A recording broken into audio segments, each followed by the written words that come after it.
ಅವಮಾನ ಮಾಡಿರ್ತಕ್ಕಂಥದನ್ನ ಸಭ್ಯ ಸಮಾಜ, ನಮ್ಮ ಭಾರತೀಯ ಸಭ್ಯ ಸಮಾಜ ಯಾವತ್ತಿಗೂ ಕೂಡ ಸಹಿಸಿಕೊಳ್ಳೋದಿಲ್ಲ.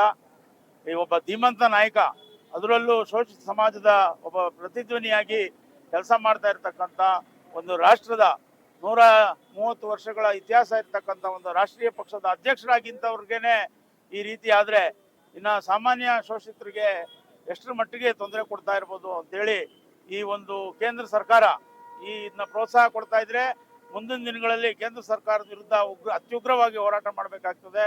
ಮತ್ತು ಯಾವುದೇ ಕಾರಣಕ್ಕೂ ಅಸ್ಪೃಶ್ಯತಾ ಆಚರಣೆಗೆ ಈ ನಮ್ಮ ಭಾರತೀಯ ಸಮಾಜ ಅವಕಾಶ ಕೊಡಬಾರ್ದು, ಕೊಡೋದಿಲ್ಲ. ಹಾಗಾಗಿ ಮುಂದಿನ ದಿನಗಳಲ್ಲಿ ನಾವು ಇದೇ ಮುಂದುವರೆದ್ರೆ ಅತಿ ಹೆಚ್ಚು ದೊಡ್ಡ ಮಟ್ಟದಲ್ಲಿ ಹೋರಾಟ ಮಾಡಬೇಕಾಗ್ತದೆ ಅಂತ ಈ ಸಂದರ್ಭದಲ್ಲಿ ಅದು ಹೇಳಕ್ ಬಯಸ್ತೀನಿ. 130 ವರ್ಷ ಇತಿಹಾಸ ಉಳ್ಳಂತ ರಾಷ್ಟ್ರೀಯ ಪಕ್ಷದ ಅಧ್ಯಕ್ಷ ಆಗಿರ್ತಕ್ಕಂಥ ಸನ್ಮಾನ್ಯ ಮಲ್ಲಿಕಾರ್ಜುನ್ ಖರ್ಗೆ ಸಾಹೇಬರು ಉತ್ತರಾಖಂಡದ ರಾಮಲೀಲಾ ಮೈದಾನದಲ್ಲಿ ಏನವರು ಒಂದು ಸಭೆಯನ್ನು ಉದ್ದೇಶಿಸಿ ಭಾಷಣ ಮಾಡಿದ ಮೇಲೆ ಆ ಸಭೆ ನಡೆದಿರ್ತಕ್ಕಂಥ ಸ್ಥಳವನ್ನ ಗಂಗಾಜಲದ ಮುಖಾಂತರ ಶುದ್ಧೀಕರಣ ಮಾಡಿರ್ತಕ್ಕಂಥ ಈ ಮನುವಾದಿಗಳಿಗೆ ಮೊಟ್ಟ ಮೊದಲನೇದಾಗಿ ನಮ್ಮ ಪಕ್ಷದ ವತಿಯಿಂದ ಅವರಿಗೆ ಧಿಕ್ಕಾರ ಹೇಳ್ತೀವಿ. ಕಾರಣ ಪ್ರಜಾಪ್ರಭುತ್ವ ಸಂವಿಧಾನ ಬಂದು 80 ವರ್ಷ ಆಗಿದೆ. ಇವತ್ತು 75-80 ವರ್ಷದಲ್ಲಿ ಇನ್ನೂ ಜಾತಿ ವ್ಯವಸ್ಥೆ ಇರ್ತಕ್ಕಂಥ ಈ ಮನುವಾದಿಗಳಿಗೆ, ಏನು ಇವತ್ತು RSS ಮೈಂಡ್ ಇರ್ತಕ್ಕಂಥ ಜನಗಳಿಗೆ, ವೈದ್ಯಕೀಯ ಶಾಹಿಗಳಿಗೆ ಇವತ್ತು ಭಾರತ ದೇಶದಲ್ಲಿ ಇವತ್ತು ಕಾಂಗ್ರೆಸ್ ಪಕ್ಷ ಎಂಟೈರ್ ದೇಶದಲ್ಲಿ ಇವತ್ತು ಪ್ರತಿಭಟನೆ ಮಾಡ್ತಾ ಇದ್ದೀವಿ. ಕಾಂಗ್ರೆಸ್ ಅಂದೇ ಪ್ರಜಾಪ್ರಭುತ್ವಕ್ಕೋಸ್ಕರ ಇರ್ತಕ್ಕಂಥ ಒಂದು ಪಕ್ಷ. ಇವತ್ತು ಬಿಜೆಪಿ ಅವರು ತಾವು ಅರ್ಥ ಮಾಡ್ಕೊಳ್ಬೇಕು. ಕೇಂದ್ರ ಸರ್ಕಾರದಲ್ಲಿ ಇದ್ದೀರಾ ನೀವು, ಈ ತರದ ವ್ಯವಸ್ಥೆ ನಡೆದಾಗ ಆ ರಾಜ್ಯದಲ್ಲಿ ಇರ್ತಕ್ಕಂಥ ಸರ್ಕಾರ ಕಿತ್ತೊಗೆಬೇಕು ನೀವು. ಮತ್ತು ಯಾರು ಆ ಘಟನೆಯಲ್ಲಿ ಭಾಗವಹಿಸಿದ್ದಾರೆ ಆ ಒಂದು ಇದಕ್ಕೆ ಪುಂಡಗಂಧ ಎಬ್ಬಿಸಬೇಕು. ಆ ಜಿಲ್ಲೆಗೇನೆ ಏನು ಸಂವಿಧಾನ ಕೊಟ್ಟು ಈ ರೀತಿ ಒಬ್ಬ ರಾಷ್ಟ್ರ ನಾಯಕರಿಗೆ ಅಪಮಾನ ಮಾಡ್ತಕ್ಕಂಥದ್ದು ಅಂದ್ರೆ ನಿಜವಾಗೂ ಪ್ರಜಾಪ್ರಭುತ್ವದಲ್ಲಿ ತಲೆ ತಗ್ಗಿಸ್ಬೇಕು ಕೇಂದ್ರ ಸರ್ಕಾರ.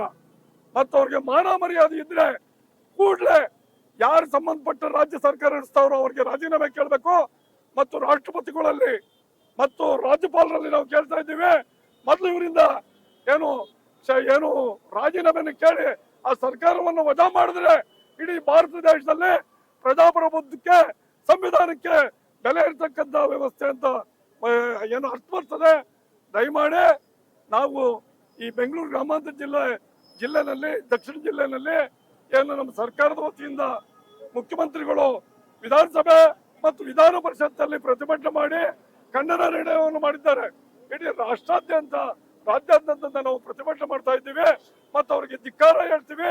ಮನುವಾದಿಗಳು ಎಚ್ಚೆತ್ತುಕೊಂಡು ಹೋದ್ರೆ ಮುಂದಿನ ದಿನಗಳು ಇದನ್ನ ಅವರು ಮುಂದೆ ಎದುರಿಸಬೇಕಾಗ್ತದೆ. ಇಷ್ಟ ಹೇಳಿ ಮಾಧ್ಯಮದಲ್ಲಿ ದಯಮಾಡಿ ನಾವು ಹೆಚ್ಚಿಗೆ ಒತ್ತು ಕೊಡಬೇಕು. ಒಬ್ಬ ದಲಿತ ನಾಯಕನ ರಾಷ್ಟ್ರದ ಮಟ್ಟಕ್ಕೆ ಬೆಳೆದಿರ್ತಕ್ಕಂಥ ಒಬ್ಬ ದಲಿತ ನಾಯಕನಿಗೆ ಆಗಿರ್ತಕ್ಕಂಥ ಅವಮಾನ ಪ್ರಜಾಪ್ರಭುತ್ವಕ್ಕೆ ಅವಮಾನ. ದಯಮಾಡಿ ನಾವು ಸಂವಿಧಾನಕ್ಕೆ ಬೆಲೆ ಕೊಡ್ತಕ್ಕಂಥ ಇವರು ಮಾಧ್ಯಮ ಮಿತ್ರರಿದ್ದೀರಾ, ನಾವು ದಯಮಾಡಿ ಇದನ್ನ ಹೆಚ್ಚಿನ ರೀತಿಯಿಂದ ಇದು ಮಾಡ್ಬೇಕು ಅಂತ ತಮ್ಮಲ್ಲಿ ಕೋರ್ಕೊತೀವಿ.